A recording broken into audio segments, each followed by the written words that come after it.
நம்ம எல்லாருமே ஒரு நாள் சாக தான் போறோம். பட் சாகுற டைம்ல நம்ம என்னைக்காச்சும் உயிரோட வந்துட மாட்டோமா அப்படின்ற ஒரு ஆசை நம்ம எல்லாருக்குமே இருக்கும். பட் அது ரியல் லைஃப்ல சாத்தியமா அப்படின்னு கேட்டீங்கன்னா வாய்ப்பே இல்ல. பட் அதுக்கான முயற்சி வந்து நான் நடந்துட்டு இருக்கு. ஃபியூச்சர்ல வேணா அது நடக்க வாய்ப்பு இருக்கு. ஆனா தார்னி அப்படின்ற ஒரு உயிரினத்துக்கு டெத் அப்படின்ற ஒரு விஷயம் வந்து இல்லவே இல்ல. நிலவன் தாரணி அது எங்க பக்கத்து வீட்டு பொண்ணாச்சு அப்படின்னு கேட்டீங்கன்னா அந்த தாரணி இல்லைங்க.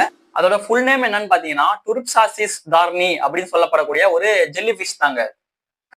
ஆமாங்க, நான் சொல்றது உண்மைதான். டுரிப்சாசிஸ் டார்னி அப்படின்னு சொல்லப்படக்கூடிய இந்த ஒரு ஜெல்லிபிஷ் வந்து அதோட சாகுற டைம்ல பயாலஜிக்கல் ரீசன்னால அதோட உடம்ப வந்து ஒரு பந்து போல மாத்தி கடலோட அடிப்பகுதியில போய் செட்டில் ஆகிடுமா.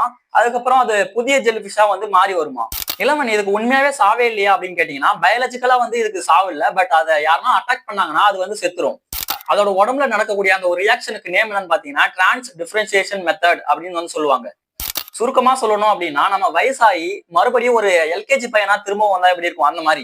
இந்த மாதிரி ஒரு மேஜிக் நம்மளுக்கும் இருந்துச்சுன்னா எப்படி இருக்கும்னு நினைக்கிறீங்க? கீழே கமெண்ட் பாக்ஸ் சொல்லுங்க. ஐ ஹோப் இந்த வீடியோ உங்களுக்கு பிடிச்சிருக்குன்னு நினைக்கிறேன். பிடிச்சிருந்துச்சுன்னா இந்த வீடியோ லைக் பண்ணிட்டு நம்ம சேனலை சப்ஸ்கிரைப் பண்ணிக்கோங்க.